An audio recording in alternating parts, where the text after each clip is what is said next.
I'll stick with 7:30. Okay, I got 7:30. Okay. What time do you think? Call to order Maybe we get 7:40. this Tuesday, September 18th, regular business meeting of the Littleton City Council. Clerk, will you please take the roll call? Mayor Brinkman. Here. Mayor Pro Tem Valdez. Present. Councilmember Cole. Here. Councilmember Driscoll. Here. Councilmember Elrod. Here. Councilmember Fay. Here. Councilmember Schlachter. Here. Please rise for the Pledge of Allegiance.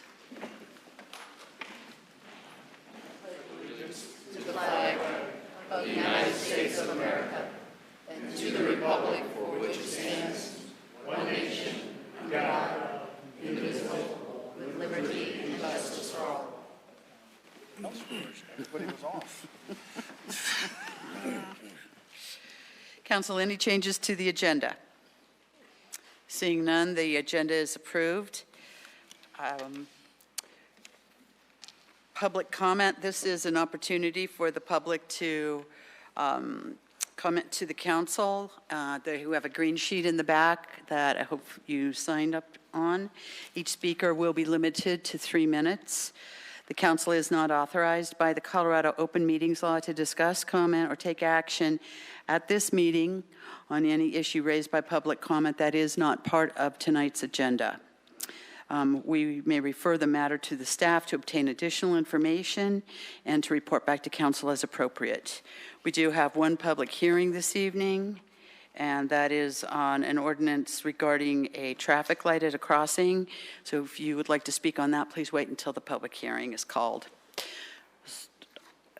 Okay, I'll call your name and then come on down and again, you restate your name, please, and you'll have 3 minutes. John Reimers.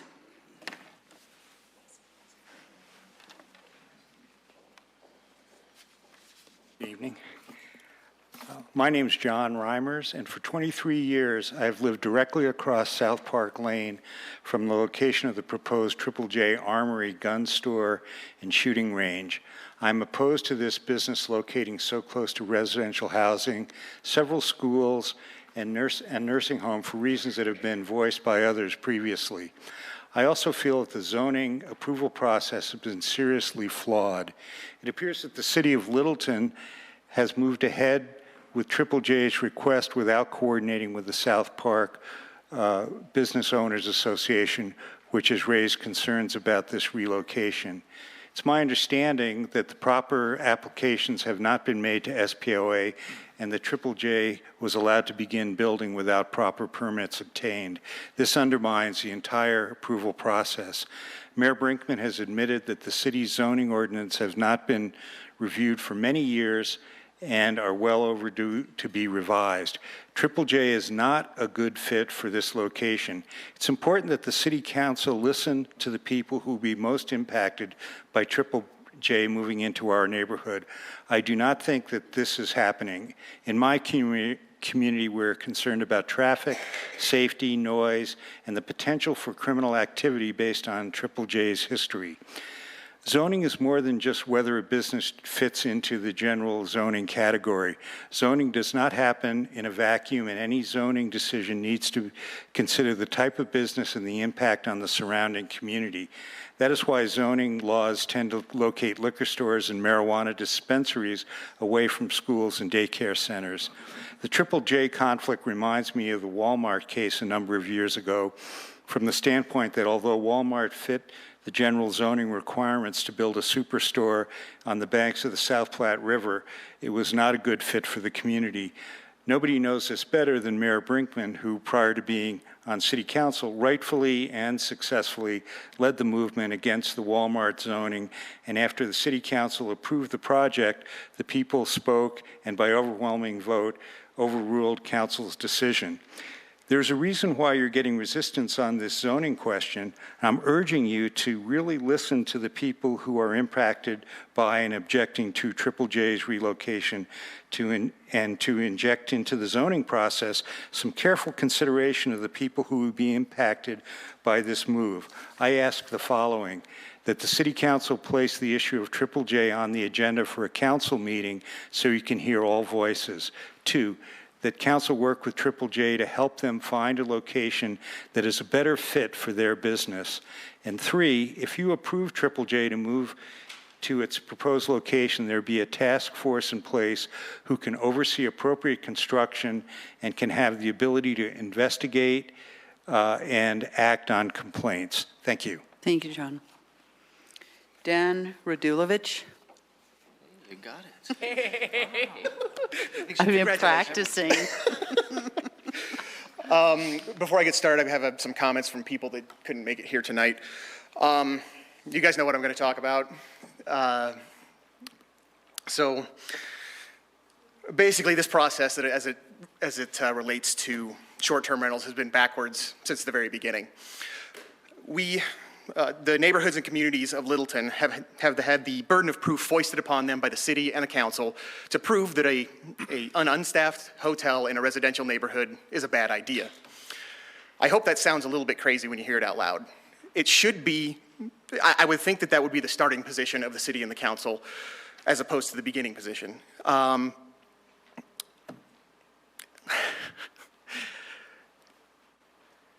You know what, I think I'll just stop right there tonight. Can everybody who's here about this issue please raise their hands? So there's a fair showing of people here tonight. I think you're going to see more involvement in this coming down the road. And I think that's all I've got tonight. Thanks, Dan. Thank you for your time. Susan Quarles.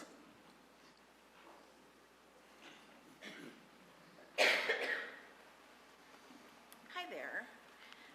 I'm Susan Quarles, and I'm here just to say thank you very much to the city for giving me the opportunity to bring Oktoberfest to downtown Littleton. I believe it was a great success.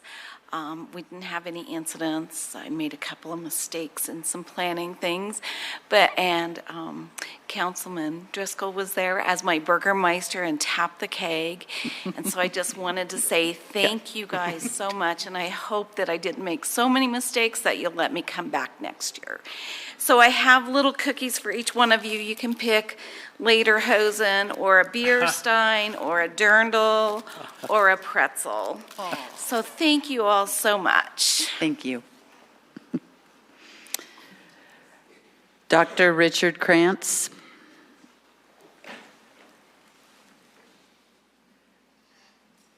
Thank you. I'm Richard Krantz. I'm the chairman and a professor of physics at Metropolitan State University and the treasurer of Highline Crossing Co-Housing Community. And I'd just like to reiterate some things that John Reimers said to begin with. Littleton's zoning for South Park is seriously out of date. It appears Littleton does not understand the serious implications of the zoning laws that are some 20 years old. Since the original zoning laws were implemented, 3 more schools have moved in, 300 housing units have been built, and an elder care facility has moved into the neighborhood. Plainly, the original zoning is no longer serving the people living, working, and going to school in South Park. We, the citizens of Highline Crossing, request that the City of Littleton organize a series of meetings with all the affected associations in South Park and with Triple J immediately to address the city's zoning errors. The city needs to explain to Triple J that the location that they have chosen is inappropriate and that the city will assist Triple J in finding an appropriate alternative location. This action would demonstrate a good faith effort that the City of Littleton is willing to listen to the citizenry, preserve the quality of life of the neighborhood, and show sound leadership. The city has known since at least March of Triple J's intentions and did nothing. It's time for the City of Littleton to step up and show some initiative. Furthermore, we propose that the city set up an ongoing task force made up of associations in South Park and the city to oversee, monitor, and address all concerns and complaints related to noise, pollution, traffic, quality of life, property value issues in our neighborhood. The idea, for example, that sound pollution can be meaningfully assessed merely in terms of noise levels is unacceptable and ignores more meaningful quality of life issues. In addition, the city should immediately begin working closely with South Park and no longer allow the city permitting process to precede or supersede South Park's approval process. To summarize, it's the homeowners, the school children, other building and business owners, and the people in the nearby care facility who will bear the brunt of, 1, the city's negligence in updating its out-of-date zoning laws, 2, the city's lack of transparency in the zoning process, and 3, the city's deafening silence or excuses in response to citizen neighborhood concerns. Thank you. Thank you. Don Watson.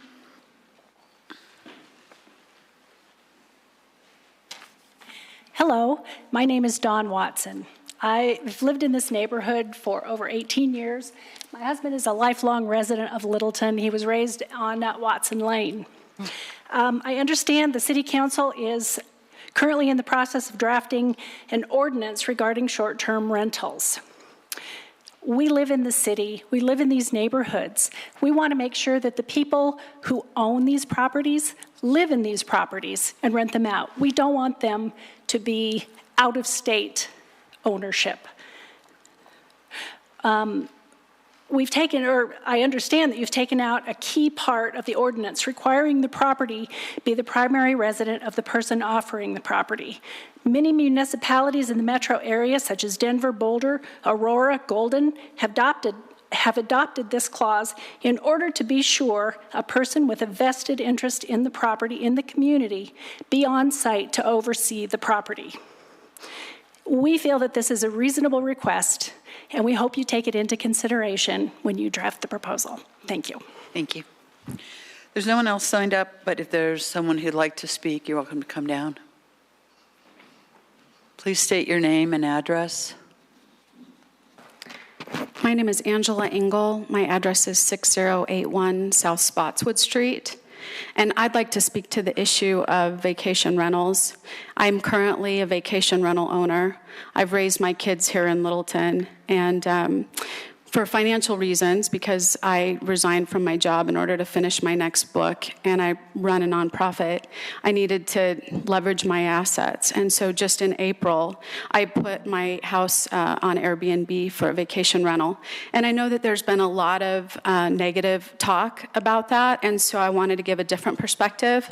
And I really appreciate, because I've made direct phone calls, and I appreciate how responsive you've all been. And then also the city was wonderful in terms of sending out the proposal so that I had a chance to look at it. But what I wanted to share is that no one has more of an interest in protecting that property than I do. And no one has more of a commitment to the neighbors than I do. And I've had really positive experiences, and the majority of people that have used the property are coming for weddings at Hudson Gardens. I just had someone book it who's doing an end-of-life ceremony here. I brought in the book for you guys to show, but there's people from all over the country that come. I've never had a party. I've never had a disruption. Everyone has been enormously respectful, and here's everything. But for people that aren't familiar with how this process works, there are a lot of checks and balances within the system that allow us to make good decisions about who we're renting to. And I had a new neighbor that moved in across the street, and so I went in, introduced myself, and shared my contact information. And I said, I just want you to know that occasionally I have a vacation renter here, and if there are any issues, I'm available. I will come immediately. Please contact me. And they said, oh gosh, we saw your house on VRBO, and it's wonderful. And we're from out of state originally, and so when we have family come into town, we were hoping that we could rent it. So not everyone in the community feels like it's a nuisance to have vacation rentals. A lot of the families that come in end up visiting the establishments and going to the restaurants. And I live in a neighborhood where on my street I have $500,000 homes, and across from me I have subsidized homes. It's diversity, and I like Littleton because of the diversity. And I looked at the proposal, and everything seems pretty reasonable to me. There wasn't anything that stood out of cumbersome or too restrictive. I did want to say a couple of things. I noticed that there wasn't a minimum nights, and I have a 3-night minimum, so that prevents anybody who wants to party. But I would recommend a 2-night minimum. And then I'd also recommend a limit on the people that are able to rent it in terms of capacity. So, and one last thing is in the proposal, it really wasn't clear in terms of the application for licensing what would be involved in that. So a little more clarity around that would be helpful. Thank you very much. Thank you.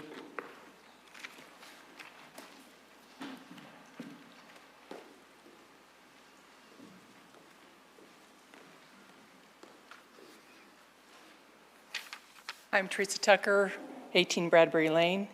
The first thing I'm going to do is read a quote from the Littleton Independent. Council was divided, though, on whether to require operators to prove that the property is their primary residence. And it was followed by a quote from a councilman saying, such a requirement could be construed as taking away property rights. When I hear a statement like this, I think of the many codes that are enforced. As a property owner, I have many codes that I must follow, many of which might be construed as taking away property rights. I am supposed to have a certain type of lighting. I am not allowed to have outdoor storage. I may not park my vehicles on my grass. I must cut any weeds before they go to seed. I could stand here all night to recite property right restrictions placed on property owners by the government. The reason behind these codes are to ensure that there is a certain standard of aesthetic that is met to keep the city in a decent state of being and to create a safe and healthy city. We have a whole department based on the ideas that the city can create rules regarding property rights. What we want from the city is to not allow short-term rentals in our neighborhoods, destroying the property rights of those who live there. The idea of short-term rentals is one which destroys the rights of the property owners who live in the vicinity with the blessing of the council and staff. Please do not allow this. Thank you. Thank you. Anyone else? Seeing no one, we'll close public comment. Pam? Good evening, Council. My name is Pam Chapborn. I live a block and a half from here, so maybe a few things. I wanted to say about South Park. In the last year or so, the city approved changing the use of a lot there and giving the owner the right to put parking of vehicles without fencing. Now, I had occasion to hear the president of the South Park business district say they never would have given that waiver. This was across the street, so it wasn't in their jurisdiction, it was in the city. So the city gave the waiver for the fencing. It certainly impacts South Park. So this is another instance in which the city has failed to coordinate with neighbors or with adjacent owners. Whether it's Englewood, whether it's Sheridan, whether it's another community, whether it's another district, the city needs to work together as a system, not as an insular, tiny city that only cares about one little lot. And I'm going to point out that the same thing has happened in rezoning application after rezoning application. I have watched this for 8 years. So we need a more professional approach and a system approach and a comprehensive approach by our staff when presenting proposals for change. And that's across the board. It's a systemic failure that has happened for years. I'm going to keep calling for this change, and these folks are impacted by it, but it's not new. It's not directed at them. This is a failure that's been happening for a long time, and council, you need to make it change, please. Second of all, for short-term rentals, the laws are not made for compliant owners. The laws are made for people who skate on the edge, and we clearly had an example of that. I don't think requiring owner to own the property or be on site is a burden. And another point is incremental change is best for Littleton. So let's take a step at a time. Make one step for rentals, and later on consider off-site owners, but don't make 2 steps at once. Take 1 step at a time. So those are a couple of things I wanted to bring up for folks that are asking for change. Our zoning codes need revision, but not because they're 20 years old. It's because of these adjacent use issues. And again, staff is focused on the wrong thing, modernization and simplification of documents rather than adjacent uses. So, council, please get us back on track. Thanks very much. Thank you, Pam. Anyone else? Seeing no one, I will close the public comment, and we'll move to the consent agenda. Consent agenda items can be adopted by a simple motion. All ordinance must be read by title prior to the vote on the motion, and any consent agenda item may be removed at the request of a council member. Resolution 54 is a resolution approving the Watson Lane Reservoir Subdivision Final Plat and Subdivision Improvement Agreement, case number FP 17-0003. Resolution 56 is a resolution regarding the Market at South Park Subdivision Filing Number 1, Final Plat, case number FP 18-0003. Resolution 55 is a resolution approving the restated and amended sewer connection agreement with Platte Canyon Water and Sanitation District. Resolution 57 is a resolution authorizing the municipal court first appearance grant program. And ID 18-307 is approval of the September 4th, 2018 regular meeting minutes. Mayor? Yes. I move to approve A through E. Second.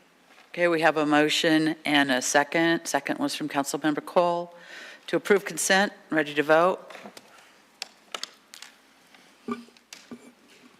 The vote is 7 in favor. The motion carries unanimously. Next, our general business item this evening, just what we look forward to. Actually, it's very, very important. And again, I understand we have a glowing report. This is the 2017 Audit Report and Comprehensive Annual Financial Report and Presentation. Financial Director Tiffany Hooten, I know you're giddy. Super excited. Good evening, Council. This evening, we do have Tyra Litsu from ACM Anton Collins Mitchell, who will be doing a little presentation, kind of an audit wrap-up of the 2017 audit. I know it's September, but we still need to provide an audit wrap-up for you. In your package, you have two documents. One is the actual audit wrap-up, and the other is an additional report that Anton Collins Mitchell does for the city, and it's the Beyond the Numbers. So we might touch on a couple of those. But I did want to just say a few words, if I can, first. There's two documents that the Finance Department works on throughout the year. We always call it audit season or budget season. And so we have our audit report, our CAFR, and we have our budget. And I think sometimes it's not understood or realized how much time and effort go into both of these documents.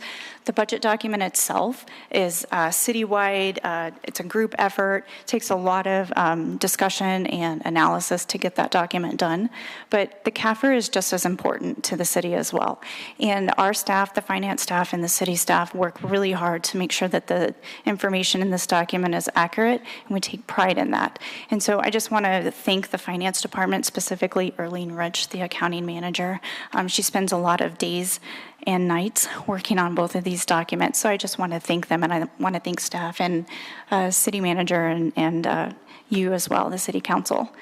So with that, I think I'll just pass it over to Tyra Litsu, and she will just kind of highlight a couple of items for you this evening. Thank you.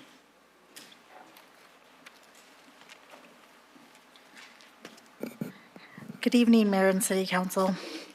The first document I'm going to go through is what we refer to as our audit wrap-up document. As part of the finalization of the audit, we are required to communicate to those charged with governance some additional information relating to the audit. And in this case, those charged with governance is the City Council. So I'll just start on page 3. This says we have substantially completed our audit of the financial statements as well as the federal awards for the year ended December 31st, 2017. The objective of our audit is always to obtain reasonable assurance and not absolute assurance. What that means is we do a risk-based audit approach. As part of the initial part of the audit, we meet with our audit team as well as members of management to kind of get an understanding of what happened at the city during the year, and we tailor our audit based on additional risks, significant balances. Why we don't give an absolute assurance is because we don't audit every single transaction that the city enters into during the year. The scope of our audit was substantially the same as what was communicated in our planning communications. We did issue an unmodified opinion. That's a clean opinion. That's what the city is always striving to accomplish. And we released our report on June 27th, 2018. This year, the city was actually subject to a single audit because the city did spend more than $750,000 in federal funds this year. So we did test one program, which was the Highway Planning and Construction Program. And we looked at that program in terms of federal compliance and internal controls over the compliance. We did issue an unmodified opinion on that as well. So this was this year, I think, is the first year since we started with the audit that a single audit has been required. Everything that we asked for was made available, and management's cooperation was excellent. As Tiffany and Erling can attest to, prior to the audit, we give them a really long list of everything we need to do our testing. While we're on site, we ask for additional documentation. We ask for additional questions. After we leave, we do follow up as well. They're doing this in addition to their normal everyday functions. So we really appreciate the finance department's cooperation with the audit. I think it went really well this year. Continuing on to page 4, in the CAFR, the footnotes, in footnote 1 gives the information relating to the significant accounting and policies that the city has adopted in producing the financial statements. There weren't any significant changes to the policies during the year. There are some significant estimates within the financial statements themselves. One has to do with the cost-sharing plans that the city enters into with FPPA. There's 2 separate plans. One of the plans actually has a net pension asset. One of them has a net pension liability. Those are cost-sharing plans, so the city contributes and the employees contribute to FPPA that is set in statute. So the net pension liability or the asset didn't come about because the city didn't pay into what it was required to. It's really an estimate that the actuary for FPPA determines for that plan in total, looking at their projected benefits versus the projected assets. So those are the significant assumptions. There's also some significant assumptions relating to the estimated useful lives of your capital assets, but there weren't any significant changes to your assumptions or estimates during the year. Continuing on the bottom of page 4, like I mentioned, we do a risk-based audit approach. We look at revenue recognition. The city receives various revenue streams, so we look at those revenues to make sure that they're recorded in the proper period. We look at accounts receivable. There's some significant accounts receivables relating to property and sales taxes, customers for utilities, as well as their emergency medical transportation services. The city has determined about $2 million of receivables for the emergency medical transportation services was uncollectible, so there is an allowance on that piece of the accounts receivable. We look at capital assets. The city is always adding new capital assets, so we look at asset additions, making sure that new asset additions, the useful life is reasonable, and when we look at existing assets, make sure they're being depreciated in accordance with the useful lives. Long-term obligations, the city does have 3 outstanding capital lease obligations of about $8 million in the governmental funds. And then your business type activities, you have about $25 million relating to an assignment certificate and a revenue loan payable. So we look at those, we confirm those balances, we're making sure that they're being paid down in accordance with maturity schedules. Continuing on to page 5, pension reporting. Like I mentioned, there are 2 separate defined benefit plans that are affiliated with FPPA. So we look at those plans, we look at the calculation of the net pension liability and the net pension asset. We also do some census data testing to make sure that what FPPA has received from the city agrees with the city records. We didn't identify any going concern issues. Estimates were determined to be reasonable. And like I mentioned, this year we did have the single audit because the city did spend more than $750,000.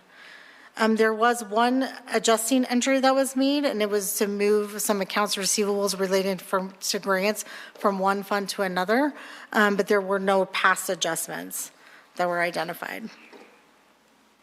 Continuing on to page 6, as part of our audit, we are required to gain an understanding of the internal controls of our financial reporting, but we don't actually give an opinion on those controls. We do that as part of our planning process, and if we were to identify any material weaknesses or significant deficiencies in internal controls, we would bring those to your attention. We didn't identify any material weaknesses. We did identify a couple of control items that we just think that the city should consider. One has to do with the manual calculation of the payroll accrual. Since it's manually calculated, there is, some room for error for the manual calculation. So we recommend that the city implement procedures for an automated calculation. And then at the bottom, we also did some testing of P cards, and we found that there weren't always receipts attached to those P card expenses. So, Council, if I can just jump in real quick to address those 2 noted issues. We currently have contracted with a person from our payroll system who actually was on site yesterday and today looking at our payroll processes and offering some suggestions on how we can automate that. So we're definitely addressing that issue. We do have a lot of manual processes in payroll, so we acknowledge that and we're going to be working on that. And then as far as P cards, we do have a P card administrator who does random audits, so we continue to do that. And as as far as the sales tax that's noted there, we've reached out to a lot of businesses in Littleton to find out a better process for our cardholders to address the issue of not being charged taxes on that. So I just want you to know that we're aware of that and we're addressing those as we can. Just some other required communications. Like I mentioned, we didn't change our planned audit strategy. We didn't have any significant difficulties. We did ask for a management representation letter as part of the audit. Page 8, just documents that were independent in both fact and appearance with the audit as detailed in our engagement letter. The last few pages, I won't go into these in a lot of detail, but the Governmental Accounting Standards Board is the oversight agency that regulates the accounting practices for all governments, not only in the state, but also across the United States. They've kept the accounting departments and the finance department and the auditors really busy, where they're issuing standards pretty regularly. So this just lists out, 4 pages of standards that are going to be effective not only just this year, but in the upcoming years, so that you can take a look at that. But they do keep us fairly busy. Are there any questions over that document? The next document I'll go through is what we refer to as beyond the numbers. The CAFR, as you can see, is a pretty large document that has a lot of information, footnotes, management discussion analysis. But what we do for this beyond the numbers report is we do some trend analysis where we're looking at the city's numbers from 2015 through 2017, and we're benchmarking the 2017 against some municipalities that the city finance department has used to kind of benchmark themselves. So within this document, we did look at 5 different municipalities. Those were the town of Castle Rock, the town of Parker, City of Commerce City, City of Inglewood, and the City of Northglenn. One thing I will mention is that benchmark number is an average of those 5. So if one city has a large balance, another city has a small balance, it can skew that a little bit, but it is an average. I won't go into these in a lot of detail. I will point out a few of them. Of course, if you have any information or questions relating to any of the slides, just please let me know. On page 8, what we do is we look at the accumulated depreciation as a percentage of the depreciable capital assets for the city. What this really is showing is that the city of Littleton has a relatively higher percentage than your peer group for those capital assets, which is indicating that you're not replacing the capital assets as quickly as maybe their useful life is being done. So right now, the capital assets do have less than half of your original estimated useful life. Excuse me, could we please, if we need to have a conversation in the audience, would you mind taking it outside? Thank you. The other one I will go through is what we refer to as the liquidity ratio. That's on page 9. That's showing your liquid assets, which is your cash and your liquid investments compared to your current liabilities. So this would be to say if, the city didn't have revenue coming in, how long would the city be able to fund that? So maintaining that 1-to-1 position is a baseline, and you're above your peer group for that. The other slides on pages 10 through 13 really talk about the debt to assets leverage. This is only showing your governmental activities, not your business type activities. The reason why is your business type activities, loans, the user fees that you collect for those services are what's being used to pay down those loan balances. So we do look at just the governmental activities. So you do have those 3 capital leases.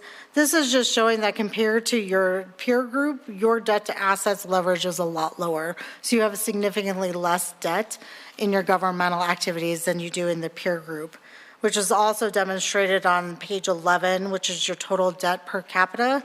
That's at $210. So your average citizen is paying about $210 for the debt, where your peer group for the same period is about over $2,000. And then the next page does show the tax revenue per capita. So this is just showing that your tax revenue, that's from a variety of taxes. You have property taxes, you have sales taxes, you also have franchise taxes included in there. So your average tax revenue per capita is lower than your peer group as well. It has gone up over the years, but it is lower than your peer group.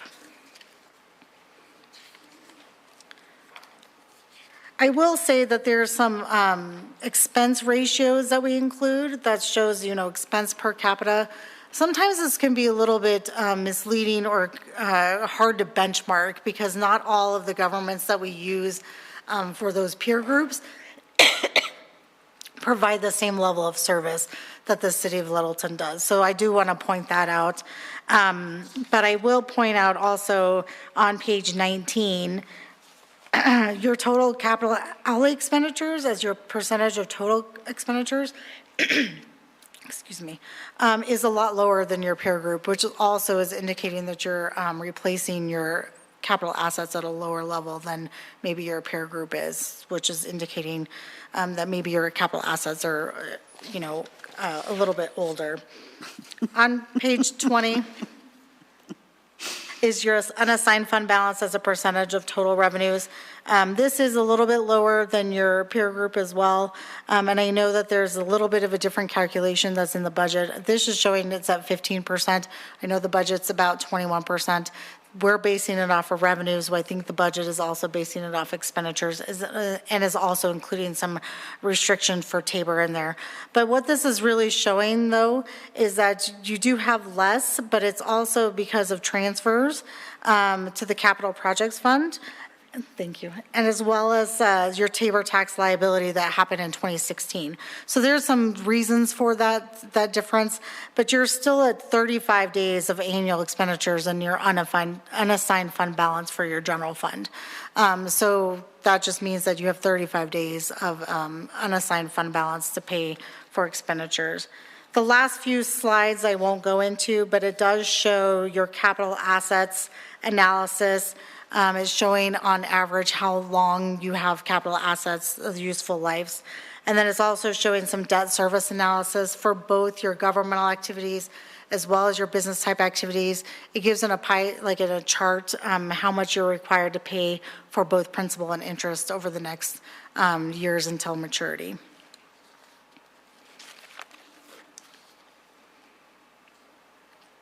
Council, any questions? Carol? You mentioned that some P cards don't have receipts attached. What's a P card? Those are the purchase cards or your credit cards that employees can use to pay for transactions. And I will mention to council, we do have a policy that if your expenditure is $25 or less, we don't require you to attach a P card or a receipt. Familiar concept, yeah, thanks. Councilmember Elrod. On total expense per capita and public safety expense per capita, is this net of the revenues that we received from our partners, or is this the gross expense? That's going to actually include all expenses related to both police and fire. So that's why she was mentioning, some jurisdictions have different service levels where we provide service to Highlands Range and Littleton Fire Protection District. So our expenses may look higher compared to other municipalities. And it's not reduced by the revenue that we get? No, it is not. Other questions? Jerry. One comment. This report was as unexciting as all previous reports that you've given us. We like them to be unexciting. So do I. There was probably 15 years ago or something where they were very exciting. That wasn't a good thing. So thank you very much. Other questions? Thank you. Thank you. Thank you. Yeah. Tiffany said earlier the amount of work that goes into both the budget and the CAFR, and I think that that's one of those items that we see it once a year, but you guys deal with it all year, and it's very clear. We just got through our budget sessions, and it's very clear that the work that goes into that is enormous, and you're running a city with $100 million, including funds and general fund. There's a lot of accounting that needs to be done. And as policymakers, this is probably one of the most important decisions we make, and that's the approval of the budget, because the budget actually does keep the city running. And there's no way we're going to get that as deep as you get into that. And we probably shouldn't. And I will tell you that we appreciate without any doubt that the level of confidence that this council has in the finance department's ability to provide us with good, solid, defendable numbers, and it's very much appreciated. It is very much makes our job making these decisions easier. We have a high level of trust and confidence in what you do, and I think you guys do an enormous job, and we're very grateful. So thank you very much. We do have a great staff. I can't give them kudos I just can't give them as many kudos as they deserve. I mean, they really work hard to make sure that we keep things going.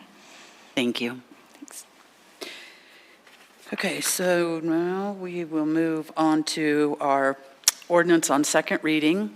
This is ordinance 33, an ordinance on second reading authorizing an intergovernmental agreement between the city and the Colorado Department of Transportation for reimbursement of costs associated with the installation of a pedestrian-activated crossing/traffic light in both directions on Federal Boulevard at Berry Avenue. So we'll start with a staff presentation. Good evening, Council. Brent Thompson, City Engineer. Tonight before you is an ordinance authorizing an intergovernmental agreement between the city and Colorado Department of Transportation for reimbursements of cost associated with the installation of a pedestrian-activated signal at the intersection of Federal Boulevard and Berry Avenue. The proposed pedestrian signal is in close proximity to Centennial Academy for Fine Arts and Goddard Middle School. In 2014, the city and its partners at Littleton Public Schools applied for and received a Safe Routes to School grant and have been working for the safety improvement project. Since 2014, we have been working to secure the right-of-way necessary to construct the signal. The right-of-way is now in place and we're ready to proceed with final design and construction. Since CDOT is the funding agency on this grant, the IGA is with CDOT. Staff has determined that this intersection of Federal Boulevard and Berry Avenue is in need of improvements for safety and supports this ordinance. And with that, I'd be happy to take any questions. Council, any questions? I have but one. Councilmember Valdez. Location, so you studied the location of that crosswalk up and down, because we had some concerns about where it might be with the curve and things like that. Mm-hmm. Can you tell me a little bit about it? I'd say that's equidistant between Bowles Avenue and Bellevue Avenue, and given that its proximity to schools, I think it's the most applicable location for a crosswalk. Thank you. Thank you, Brad. Any other questions? Thank you. So this is a public hearing. We'll open the hearing at 7:13.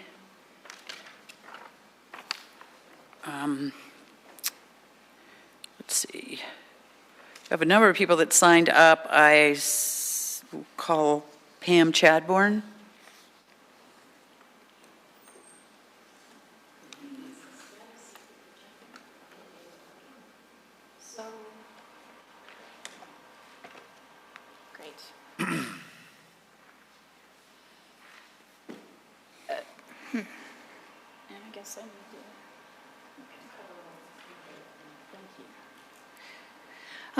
Council, my name is Pam Chadbourne. I live a block and a half from here. So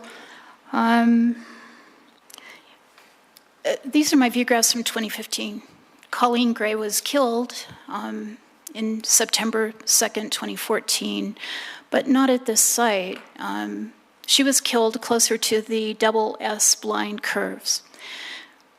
I respect our engineering department completely, and I respect the function of engineering, but I'm going to say that the driver between Bellevue and Bowles is not that it's equidistance or by a school. The driver is the double S curve, and driver actually probably has a double meaning here, but the problem is there's no view south for people coming at 40 miles per hour in vehicles that weigh thousands of pounds, and you got people walking across the street right here, because there's a lot of townhouses along here, which all of you should know. There's also businesses on both sides, and there's townhouses on this side. People may wish to walk to the paths at the South Platte, which we want them to do. We want people to walk from their residences to businesses, and we want them to walk from their residences to the trails. And the double blind curve there is the driver, and that's what killed Colleen. Now, a driver came from King Soopers at 9 o'clock at night, having purchased something, and was heading home. And she struck a person and killed her. And I'm sure that she will live with that for the rest of her life. I can't imagine the feeling. And that was here. And I'm going to tell you, to put the street light further down is kind of like pushing a rope instead of tying it somewhere, pulling it. You can't push the rope and catch something. It's the wrong way. So, folks, we have never heard, and I know Jeannie and I have both spoken about this, we have never heard the system analysis for the double S curve there in the blind curves. I do not know the intersection anymore of how, if you put a pedestrian crosswalk down here, can we do something at the place where it's needed closer to these double S curves. But there's a King Soopers there, there's the schools there, it's good to protect the schools, but what about these other residences and businesses and people crossing back and forth? Where is the protection for that? So I have the same points that I had back then. The Safe Routes to School grant is fine, but it's not the right reason to put something in a place. There's a 40-mile-per-hour speed limit there, and the car is always gonna win. So please, council, ask for we need to the wrap up, full please. analysis of this curve and find out what we can do about the blind curves there. Thank you very much. Next is Les Beecher, and I think Pam Schlueter. They may have signed up thinking that was a different public hearing, and they're no longer here. Does anybody else want to speak on public comment? Seeing none, we'll close the public hearing at 7:17. Council, any additional questions or comments? Councilmember Fay. I've repeatedly heard that that the light or this treatment is in the wrong place. Is there an explanation, City Manager, that I haven't heard yet? I don't mean to put you on the spot. If you don't have it right now, later would be fine. Yeah, I'd be more than happy to provide City Council here with our analysis of why this particular location here. And, you know, we obviously have a professional engineer who specializes in transportation projects, and so we have full confidence in his ability to kind of do the analysis here. So I'd be more than happy to provide that for Council. And would you be sure to include in that why there isn't treatment at the site where that person was killed, since that keeps coming up? I'd be more than happy. I'd like to have it answered once and for all. Yes. Thanks. Any other questions or comments? Okay, I need a motion. Motion to approve the ordinance on second reading authorizing an intergovernmental agreement with the Colorado Department of Transportation for reimbursement of costs up to $108,000 associated with the installation of a pedestrian-activated crossing traffic light in both directions of Federal Boulevard at Berry Avenue. Second. Okay, we have a motion and a second. Council, any discussion? Ready to vote? The vote is 7 in favor. The motion carries unanimously. Thank you. All right, that brings us to comments and reports. City Manager? Yes, Mayor. I would like to take an opportunity to brief the council and the public here just about the status here of our continued efforts here for fire unification with South Metro Fire. Here this past week, we had once again one of our monthly meetings of the Littleton Fire Rescue Policy Group, what we call our committee meeting. They met last week to, in essence, confirm the schedule and the last of the details to achieve unification. It was probably one of the largest meetings we've had in quite a while. We certainly had the policymakers. Our mayor was there representing the city of Littleton. Myself, as the city manager, our deputy city manager. We had attorney, our city attorney. We also had our finance director, and we had kind of the counterparts here from Highlands Ranch and the Littleton Fire Protection District there. And we reviewed kind of, again, the last of the details to make sure that we're on schedule. including kind of the asset transfer, operational transition, and kind of legal requirements. And I think we all left that meeting convinced that we are on target. A couple of more details I want to share with that, just to provide our public here a better understanding of where we're at. And I want to talk about kind of three areas: operations, training, and kind of the administrative side. So on the operations side, here's some of the detail now we're getting into. It's kind of the final steps. We're putting together the seniority list. So this is probably exactly what it sounds like. We list every employee and we have their seniority, because that in essence helps us then decide the shifts, the stations, and then vacation schedules. And this is obviously very common practice with the fire service. And so we hope to be finished by the middle of November. So in August here, we also had Chief Jackson from South Metro and Chief Tasker, our interim fire chief. They met with all personnel at the station level here in our Littleton Fire Rescue. It was in essence to make sure that they had an opportunity to kind of meet Chief Jackson. We've had a lot of conversation here between the two HR departments of the city and South Metro Fire to make sure that all the employees understood kind of the transition and what happens to all the details, such as retirement, vacation, et cetera. This month here in September, we're focusing on the EMS, so the EMS division chief and captain are meeting with all the crews to discuss kind of the EMS differences and philosophy. I may have commented on this before, but in the fire service, they take nothing for granted. There's an SOP on about everything. So I think we talked about it, even how they roll up the hoses or all of the details they put in the medical boxes, the cabinets. And so they, again, leave nothing to chance. It's all an SOP. And so that's the kind of the work here to date. This next month here in October, Chief Baker and again Jackson will be meeting with everyone here in the Littleton Fire Rescue. On the training side, they've completed the training here now with the fire ground operations, special operations, and EMS. And for the past 4 months, all of the training with fire and EMS have been held jointly. And so it's been, I think I mentioned this here to council shortly after the new council was seated, the significance of a transition of this magnitude. And I'm personally very pleased with the effort of our staff, Littleton Fire Rescue, and with South Metro on the effort to make sure that we hit the target here for service, flawless service here beginning in January of next year. Just finally, on the administrative side, there is a fair amount of discussion here about the logistics, the ordering of materials here for this larger now fire service, EMS administration coordinators. So this is a lot of the staff that actually gets a lot of our paperwork done, puts us in proper order. And again, we are on target with that, and I am really pleased. So that's my report. Thank you. Thank you. City Attorney.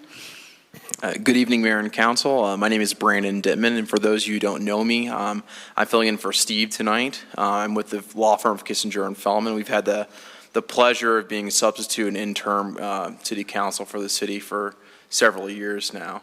The mayor asked me to give a quick report on a new Federal Communications Commission's report and order that may affect the city's ability to regulate its right-of-way with concern to wireless facilities.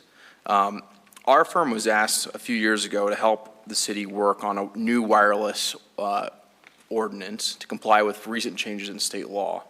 In 2017, the Colorado legislature passed a state law to help accelerate small cell deployment, small wireless facilities that are intended to increase data bandwidth for cell phones, essentially, for video and data communications. The FCC, as of September 5th, 2018, has released a draft report and order known as the Streamlining Deployment Order to further accelerate, in their view, the deployment of small cell wireless technology. This order purports to accelerate small cell wireless infrastructure deployment, primarily through restricting local zoning, land use, and right-of-way controls. This document, if approved by the majority of commissioners of the FCC, would enact substantial new limits on wireless siting review, and I wanted to give you some of those changes that are being proposed. While the draft order purports to comply with state laws that have been really enacted across the United States to deal with small cell technology. The terms of the language itself has substantial conflicts with state laws, including Colorado's HB 171193. So I wanted to walk through some of those changes that are in both in the Littleton Municipal Code and also in the state law from the federal requirements are now being proposed. And so the first thing I want to talk about was the small cell definition proposed by the report and order. Currently in the municipal code of Littleton and also in state law, a small cell wireless facility, which is really what both this report and order and the state law was targeted at, is defined as an antenna consisting of 3 cubic feet with associated equipment consisting of 17 cubic feet. We generally like to think about that as like a small refrigerator is what the size of these facilities can be that qualify for these special protections. Under the draft ruling that the FCC has proposed, antenna size for each individual antenna is 3 cubic feet, but the associated equipment can go up to 28 cubic feet. So significant expansion in the potential size of these facilities that would receive these special protections under now federal law. In addition, under Colorado law and Littleton Municipal Code as well, there's a shot clock for local land use decisions concerning small cell facilities. There's other shot clocks as well. There's a special one for small cell facilities. Right now in Colorado, that is 90 days, meaning if we receive a complete application from a wireless applicant, say Verizon, AT&T, T-Mobile, town staff has 90 days to act upon that application. The FCC is proposing a shorter shot clock. They are proposing a 60-day shot clock for co-locations, which they define as co-locating with an existing facility in the right-of-way, and a 90-day for standalone facilities. Importantly, co-locations are currently defined under federal law where there is existing wireless facility, not just any facility in the right-of-way. So this new change would mean if there's existing street light in the right-of-way, if there's existing traffic pole in the right-of-way, if someone would wish to attach to that, they'd be subject to the city would be subject to a 60-day approval clock to approve that facility. It's a significant change from both existing Colorado law and existing federal law. They are also changing when the shot clock begins to the submission of an application regardless of whether or not it's complete and to what the law is now where you must meet a completed application in order for that shot clock to begin running.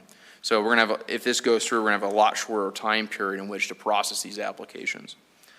Important, I know, to a lot of communities, including Littleton, is height restrictions on these types of facilities.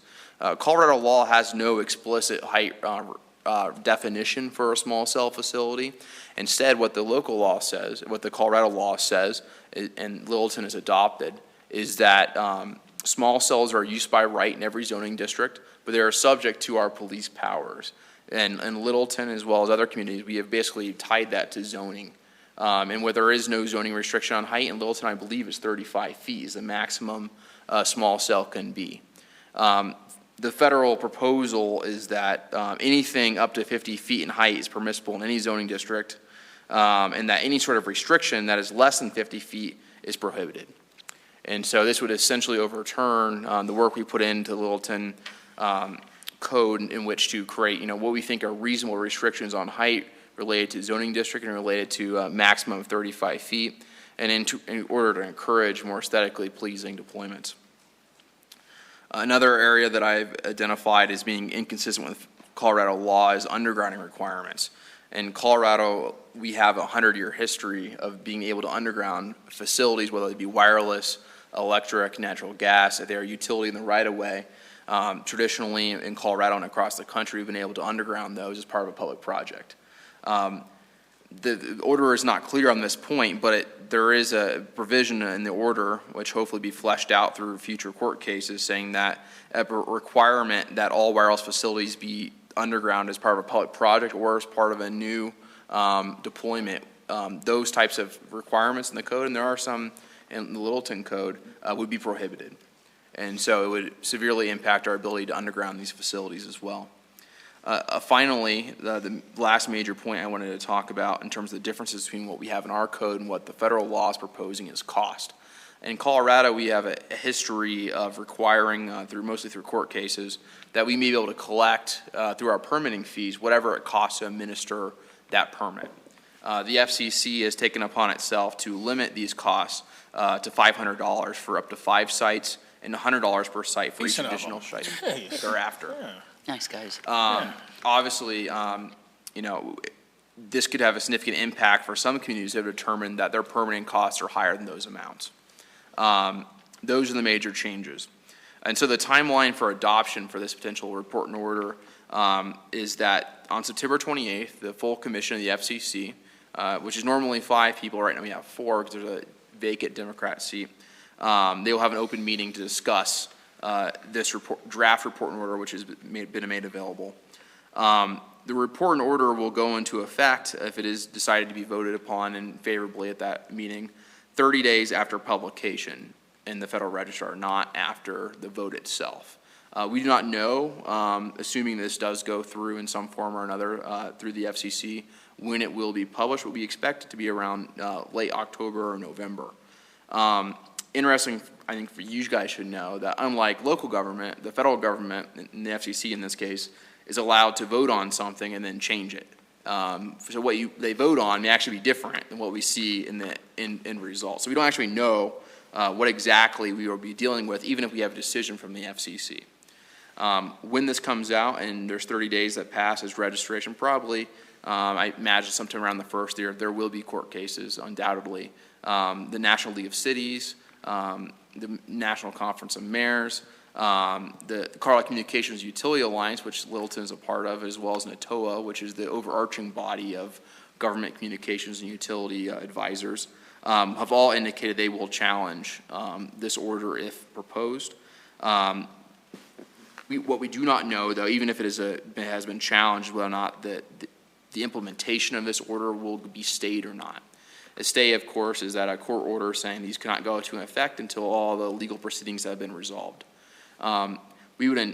Is our legal opinion we believe it should be stayed, but if it's not, what it's going to require for Littleton and pretty much every other community in Colorado is to rewrite their wireless codes in order to comply with this order.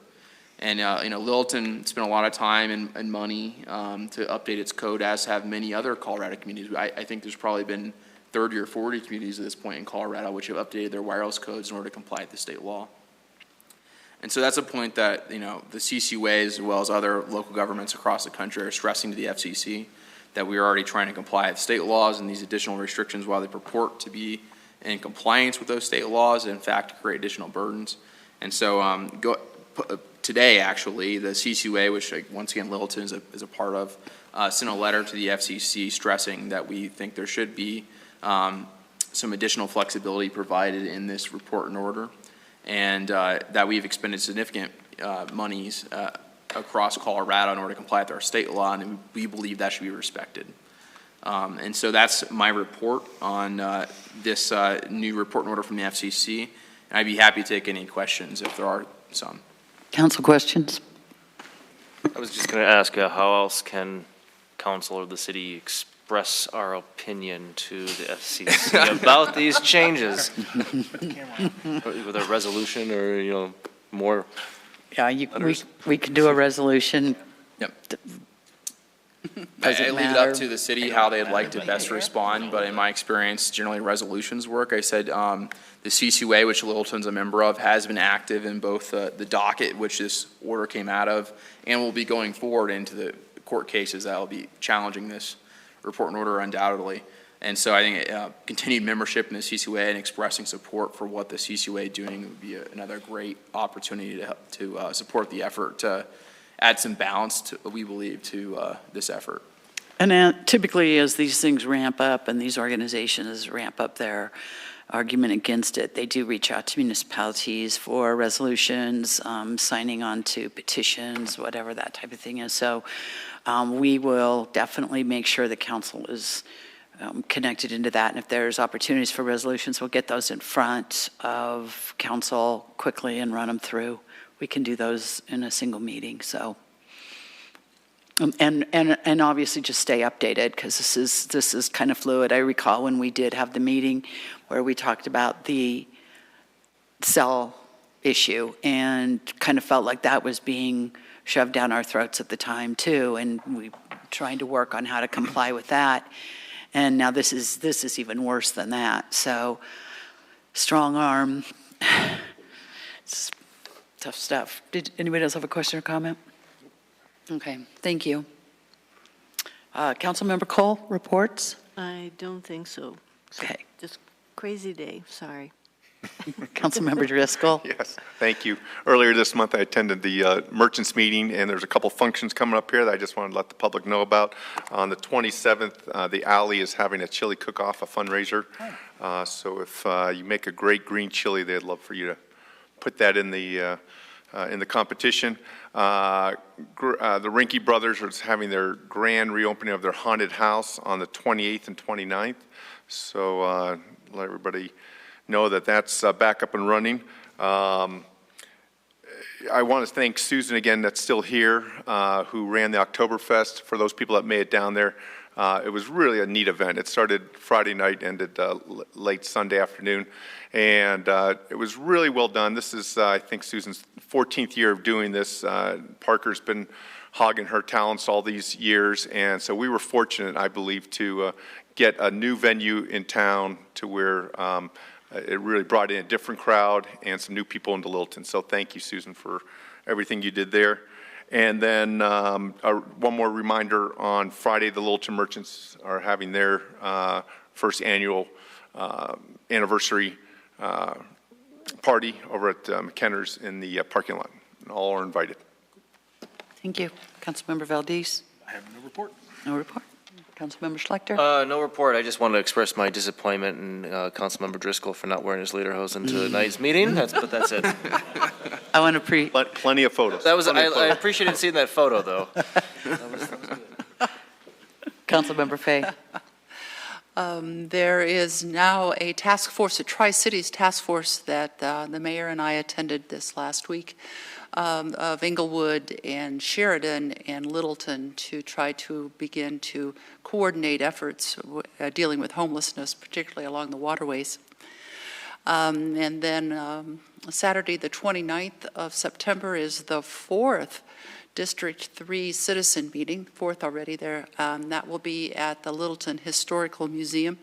There will be a short question and answer session, and then we'll have a guided tour of the outdoor museum. That's the Historical Farms, and that'll be guided by the director, Tim Nims. And I've been sending out postcards. There are postcards in the back of the room, and I have so far this year spent almost $2,000 of my own money sending out postcards and getting notices out to about 500 people, and a lot of hand labor. But the last meeting we had 63 people, so it keeps increasing. That's all. Thank you. Councilmember Elrod? Yes, I have a couple of things. I attended the Mineral and Santa Fe open house last week. I think it was on Thursday. Really good turnout. I think the open house forum worked well. HDR is the, they did a really good job presenting various options and pros and cons, and really had the opportunity to answer questions about the various options, both short-term and long-term. So I think it was really great to have something to react to, look at, and study. I got some good feedback from those citizens that were there that I spoke to, as well as from HDR. There was a lot of good engagement. So glad to hear that went well, and I hope you got good feedback as well, Mark. Staying on transportation, I keep mentioning we're working on making our submittal for the Pell study, and we have our formal, essentially our form that goes into the process for Dr. Cog. And for the Pell study that we are doing on Santa Fe, there's a total of 8 partners, including Littleton. So that really says a lot about the collaboration that's happening across the region to take initiative on addressing what's happening on Santa Fe and what more will be happening on Santa Fe. So really great that it's we've gotten the partnerships from the county level and the individual municipalities, as well as obviously CDOT and what will come from the federal government as well, if approved. So good work happening there from the technical team that's made up of staff, as well as the executive team, which is the various board members on Dr. Cock. That's all I have. Thank you. A couple things. I also want to appreciate the Oktoberfest. I heard a number of great comments. I am sorry I was unable to tap the keg, but clearly, You want Burgermeister. if you want somebody in lederhosen, you got the right guy. So I'm glad that was fun. It's always fun to bring a new event down. There's a number of Oktoberfests around that people go to, and now we have one in town that people can stay here and enjoy. So thank you so much for doing that, and for the cookies. I think that's what I'm smelling. Is that what I'm smelling? I can smell the sugar. Cookie. I also just want to make a couple quick mentions on some comments we heard in public comment and ask the city manager. Again, it does appear as though there continues to be a pretty significant misunderstanding or lack of understanding in terms of the zoning abilities of the city. I know we've been reaching out continuously to this community, and I know that we do have a website, a portion of our website now where we've got this messaging up there, and I think that if we can put some much stronger language in terms of what we can do in terms of that zoning, which is nothing, that would stop this particular business. It's frustrating to see the frustration in the community, and I think we all understand that frustration, and it's even more frustrating knowing we cannot do anything. It is illegal for us to make the changes that they're asking us to make. So we have had a community meeting with them, and I think we shared some good information, and it's resulted in this continuing of sharing of information, and so I think that's important. This is an administrative fix at this point. This is not legislative. There's no route that way at this point that would keep us from violating laws. And I wanted to also then mention to, and Mark, help me on the date of the public hearing and second reading public hearing for the Airbnb. The first reading of the ordinance would be on October 2nd, and then 14 days later, October 16th. Okay. Then would be the public hearing for vacation rentals. Okay, so for those that are interested, October 16th then would be the meeting to come down for the public hearing. The first reading is not, you can come down and talk to us, but it does not get on the record. And so the 16th is the time to come down for that. We have the Planning Commission's reviewed it. We've got a citizen survey out right now. We'll have all that information brought in and have our meeting at that point. If I may, Mayor, the Planning Commission actually have a public hearing on the subject here on Monday. Okay, excellent. So they've done their first reading. Oh, they didn't do a first reading, they're just doing a public hearing? Planning Commission just does recommendations. They don't do first and second readings. Of course, I know that. Session on that, or? No, because we've got to move forward because of the moratorium. Okay, seeing no more future business this evening, we're adjourned.